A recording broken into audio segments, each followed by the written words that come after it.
we want to thank you for tuning in to the Now TV network. And of course, this is Remnant Manna TV. My name is David Mathews. I'm your host for this particular session. And it is such a privilege to have you in our listening audience. And there's so much that you and I have got to discuss this afternoon. So if you would, grab yourself a chair, pull it up real close, and sit down for a minute. We have got to talk. For the last several times that I've visited with you, I've been discussing a topic that is very important, I believe, to the days ahead of us. And I'm convinced that one of the sure ways for us to be able to have some insight regarding those things that are coming upon us in the season in front, our future, is to go back and look at the patterns that we can find in the Scriptures. And of course, we've been discussing this throughout the body of this particular teaching. Now, I think we're in the third or the fourth session of this particular series. I did a book on the particular subject, and here's a shameless promotion. It's called The Exodus Keys, Unlocking the Mystery of the Great Tribulation. I promise you, if you'll get that book, it will help you regarding what we're sharing with you. Now, I believe that the plagues that we find there in the book of Exodus are definitely a rehearsal or a pattern, if you will, for what is coming in our future. And our previous look at this topic, we began with an in-depth look, of the first three plagues.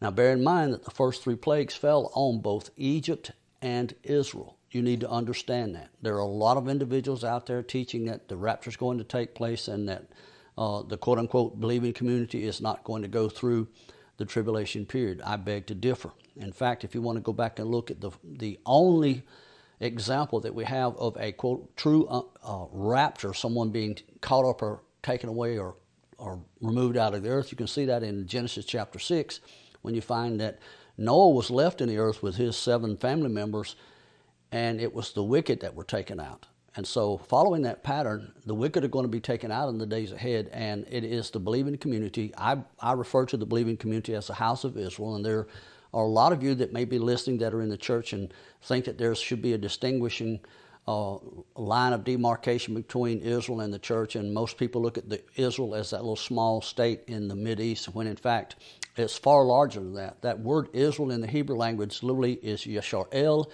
and it indicates those that stand up right before Him. And I believe that if you go back and look at what our Messiah Yeshua said, that He came not but for the lost sheep of the house of Israel. And it is the lost sheep of the house of Israel, the believing community that has been disseminated into the four corners of the earth. Now, as we look back at these first three Exodus plagues, as I said earlier, you had blood, frogs, and lice. Those three plagues fell on both Israel and Egypt, and you can see examples of them in the book of Revelation, and we're going to kind of speed up so that you can get a little bit more of an idea of what's about to happen. But just as a recap of what we've looked at already, it seems that in those first three plagues that what Father is doing, He's actually reminding them in the blood plague of the sacrifice of the Lamb, the promised seed, the shedding of blood for the remission of sins, and the house of Israel, and also it would have included Egypt as well, their need for a return to the faith of their fathers. And if you go back and look at it, this is the same condition that you find the world in today, and in particular, those that call themselves believers. If there was ever a season when there's a sense of apathy that's literally overwhelmed those that call themselves believers, I would submit that it's now. Also, if in fact judgment does begin at the house, Yahweh's house, then I also believe that what we're going to find is that these three plagues are going to affect the believing community first. So how are we going to prepare for what's coming? I believe that we're already in the throes of those plagues that you find there in the book of Exodus. And I want to remind you that if you go back and look in Revelation and try and look at it in a chronological order, you will not find it in chronological order. There are literally, if you will, layers upon layers. Things are being fulfilled at the same time. Blood plagues and bowls and vials, trumpets, all of these are happening in layers and at the same time. So it's not in chronological order. So what are we going to do? What's going to happen? Well, after judging His house, as you see, if you go back and looking back in Exodus chapter 8, verse 22, Yahweh makes a very distinguished and very powerful statement, and I refer to Him as Yahweh. I believe that's the Tetragrammaton, Yod, He, Vav, He, and some may just, take exception to how I pronounce that. In the King James English, it would be God, Lord, if you will, in all caps. He says in Exodus chapter 8, verse 22 and 23, and I'm going to read this for you. And I will sever in that day, meaning the day that there's going to be a distinction made between the third plague and the fourth plague that's coming. Listen to me. The first three plagues fell on both Israel and Egypt. You need to prepare yourself, believer, for those plagues to come. And in order to keep you from experiencing that fourth plague, you need to be in a place in your personal relationship with Him that will keep that fourth plague, because each plague intensifies. Each one builds upon the previous one and intensifies, okay? I will sever in that day in the land of Goshen. He's telling them where they need to be. You've read the story. You know that the children, Joseph had given them that land at the instructions of the first Pharaoh in Joseph's day. They were occupying the land of Goshen. And so Goshen now becomes a quote-unquote safe haven. I will sever in that day the land of Goshen in which my people dwell, that no swarm of flies shall be there. The swarm of flies is this fourth plague. To the end, or for the reason, or to the extent that you may know that I am Yahweh in the midst of the earth. The reason these plagues are coming is so that Abba himself, that Yahweh can demonstrate his power and his majesty. And one of the surest way to demonstrate that is to make a distinction between his people and those who are outside the camp, those who are outside the house. And a lot of people say, well, I don't understand that. He's not a respecter of persons. No, he's not. He just has respect for those that follow him and are obedient, just like you would discipline a disobedient child. To the extent that thou mayest know that I am Yahweh in the midst of the earth, and I will put a division between my people and thy people, and tomorrow shall this sign be. Now, what I want to do before we go looking at the fourth plague, I want to discuss this location commonly referred to as Goshen, because I believe it's very pertinent to our study, and I believe that it's pertinent to you right now. And I've been sharing with a lot of my friends and family members. I share it on social media. You need to find your Goshen. You need to be preparing for the plagues that are coming. Listen, they are coming. There's nothing you can do to prophesy against it, to try and hold it off. You can't pray against it. It's been set in motion. The plagues are coming. Now, when you go back and look at this word Goshen, it's odd because it has been a source of consternation for many scholars throughout the generations, because there's actually no Hebrew word that supports its use. And in fact, if you go back and do some research, you'll find that there's a translation disagreement that exists between the Masoretic and the Septuagint texts regarding this word Goshen and how it was translated. And it's my opinion that the Masoretic text was actually culpable in a lot of errors that have been intentionally inserted. They are the ones that supplied the King James Version word Goshen, Strong's number 1657, if you want to look at it. The Hebrew letters being the Gimel, and then the Shin, and then the Nun. But it's interesting because in the Septuagint, which I personally believe is quite a bit more accurate, you'll find that instead of Goshen, it has the English equivalent of the Hebrew letter Mem, Geshem. And they actually infer that Geshem was situated in Arabia. Now that's interesting because Arabia would have been just outside the borders of Egypt proper. And you can find that in the Septuagint translation in Genesis 45, verse 10. Now, as we continue to look, in one of the ancient works that was entitled A Monthly Review, or The Monthly Review, it's in 1796, George Edward Griffiths in page 189 says this. He believes that the word Goshen would have derived from a combination of Arabic words, one indicating a tongue, and related to an Arabic word that's akin to the word matar, which indicates a rain or copious springs or wells. In fact, if you look at the word Geshem, not Goshen, Geshem, that's a Hebrew word that actually indicates rain. And so that resulting change, if you will, in how it's interpreted would actually give Goshen a connection then to a source of living water, copious wells, springs, and I submit to you that it's actually an allegorical word relating to the living water or the well springs that are literally the source of the Hebrew language, the tongue of the Hebrews. Why is that? Well, I'm convinced that when Joseph and his family moved into this place that's called Goshen, and we'll use that just to simplify things. But you understand that I'm trying to explain to you that it's probably not accurate. It's probably more accurately translated Geshem. But suffice it to say, when Pharaoh allowed Joseph and his brothers to move into that location, they were kind of isolated because they were quote-unquote shepherds, and the work that the shepherds did was kind of an anathema, a curse, if you will, an occupation to the Egyptians of the day. And so they were segregated. And it's interesting because they were divided or segregated because of the language that they spoke at that time, which is Hebrew. And it's interesting, if you go back and study the Genesis account, you'll find that in the days of Peleg, the son of Eber, that the earth was divided. And most people believe that it was divided among the land masses, and all of the land masses probably at one time were a solid mass, and then were separated at that particular season of time into 7 continents. I submit to you, though that may have been the case, I believe that because of the Hebrew language, that Eber and Peleg actually were divided from the rest of the world, segregated because of that holy tongue. I'm convinced that Hebrew is the language of creation. I'm convinced that Hebrew was the language of Genesis. I'm convinced that Hebrew is that pure language that Zephaniah 3 verse 9 speaks of. And Abba says that in the last days that I'm going to return a pure language to the people so that they can all worship me with one consent. Now that's interesting, because if we get back to our study, if you will, of this place called Goshen, it actually has the same numeric value if you look at that the way that it's written, Gimel Shin Nun, as the Hebrew word Mishkah, and we get from that word Mishkah the word Mashach or Mashiach.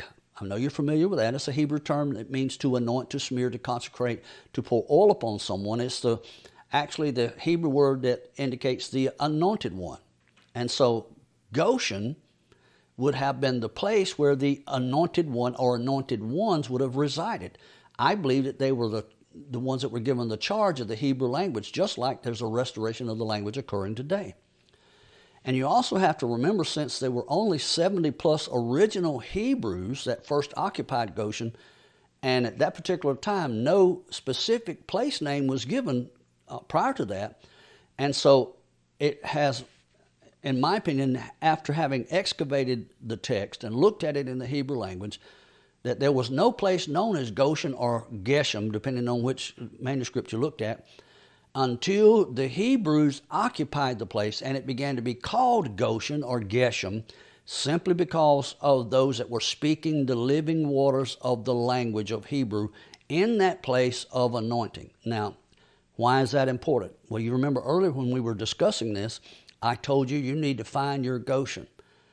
Well, some people may argue we don't really need the Hebrew language. We've got King James Bible, and we've got all sorts of translations, transliterations, but I submit to you that there's absolutely no way that you can really understand the depths of your scripture until you're able to take it back to the roots of its source, the Hebrew language. All translations, the King James English, any one that you want to take out as your personal choice, all of those have mistranslations, a lot of them intentional mistranslations. The Hebrew, on the other hand, the original text, I believe, is in its pure form. Now, it's not an accident, as we see the plagues arriving on the world today, as I just alluded to earlier, that same living language, the source of living water. Remember, Yeshua remarked, and I believe it's in John chapter 7, out of your belly shall flow rivers of living water. Well, I believe that living water or living language or tongue, according again to Zephaniah 3:9, is being restored. Now let's look at that just for a second. Abba says, I'm going to restore a pure language. And I believe that pure language is part of the arsenal that is also being restored to those outcasts that are being drawn from the four corners of the world. You need the language of creation in order to be surgical in your prayers. You need the language of creation to be surgical and precise in your studies so that you can know exactly how to walk, how to move, when to celebrate, what day is a holy convocation, what season should you meet him, okay? That word there for pure in the Hebrew language, Strong's number 1305, is the word barar. It's beit resh resh, and it means to purify, specifically to select something because it is pure. But again, it also indicates to sever and to separate from someone else, to make a distinction from another language or another tongue.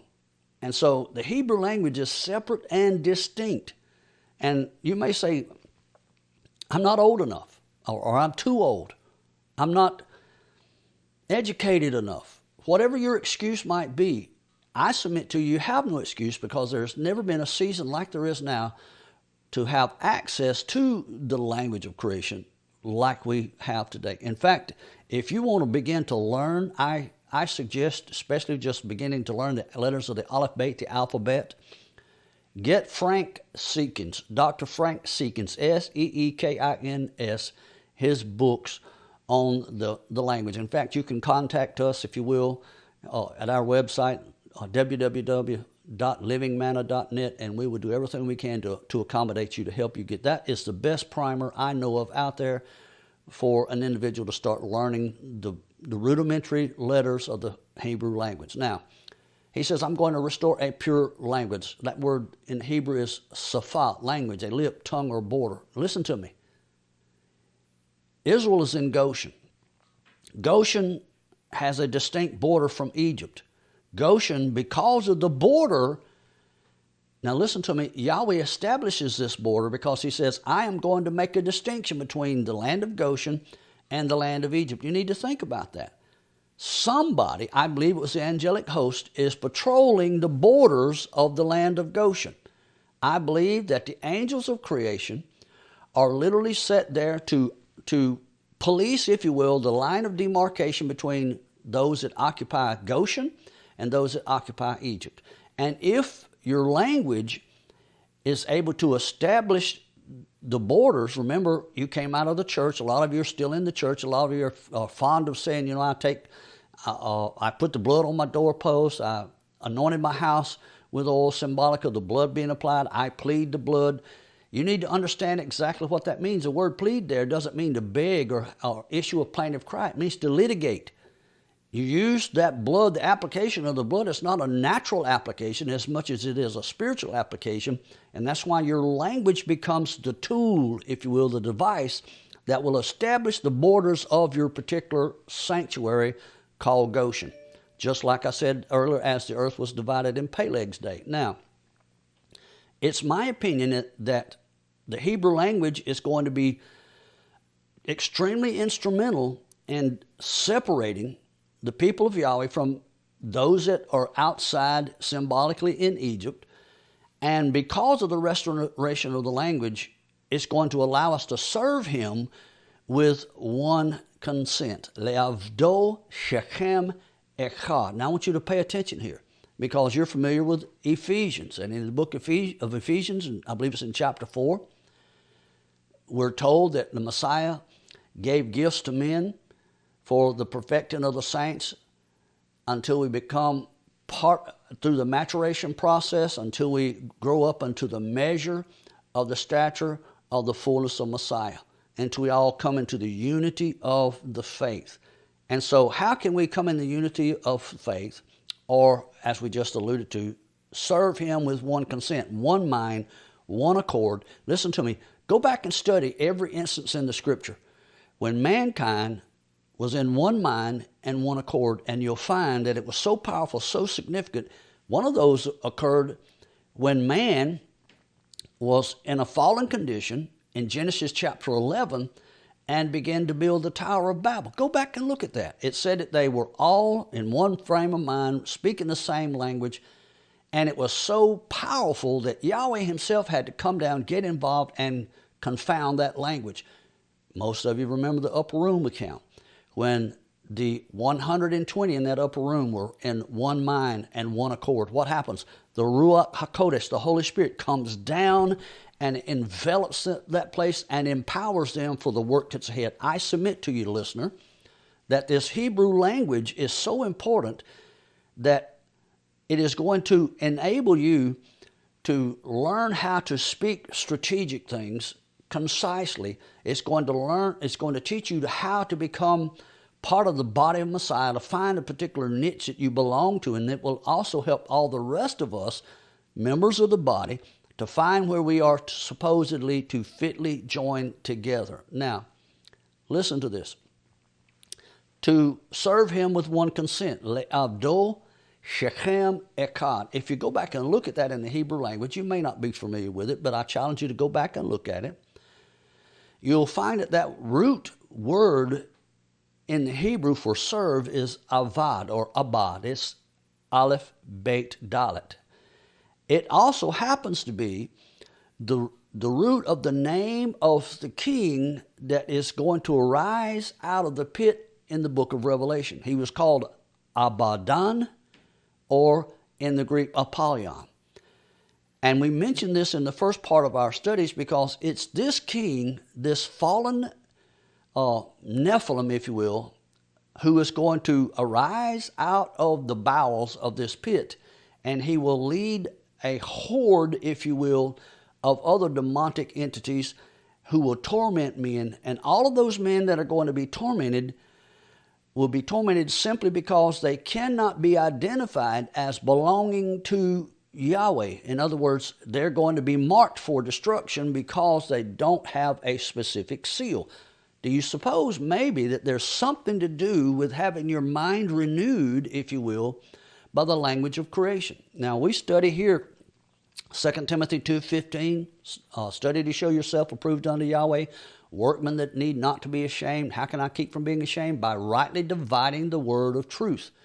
Now, if I know that, then if I suspect that maybe I'm not looking at the purest source of the text, like the King James or the New Living Bible or any other particular translation, whatever language it happened to be in, except for the Hebrew language, then I would submit that it's my obligation, my duty to search out those hidden things. Now, Romans chapter 12, I believe it's in verses 2 and 3, talks about, don't be conformed to the world, but be transformed. How can I be transformed? How can I keep from being conformed to Egypt because I see these plagues coming, and be transformed into the Son of Yahweh, which that's what Yahweh called Israel back there in the Exodus account. He says, Israel is my son. How can I be transformed into that image unless I learn how to renew my mind?